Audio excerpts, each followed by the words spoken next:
চৈত্রায় এই জন্মস্থান হইলো এটা। জন্মস্থান হ্যাঁ, তারপর বাপের তার ভিটা বাপের ভিটা হইলো কলিকাতা। সুচিত্রায় হ্যাঁ, কলিকাতা। পঁয়ত্রিশ বছর বাড়ি তার পিতার বাড়ি হ্যাঁ, এদিকটা যাই একটু। যে সত্যি নেন কারা পায়ের একটু, বাড়ি তো আছে এদিকে কারা। হ্যাঁ এটা হলো, বাড়িলাম হ্যাঁ। আরে এদিকে এই সিঁড়িটা তা যা। এই তো। হ্যাঁ, এটা হলো মনে হয়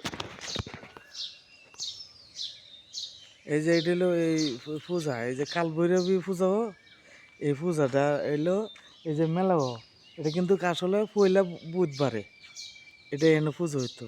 এই যে পূজার ঘর হলো এটা।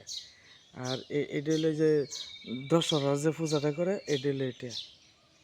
তে মনে হয়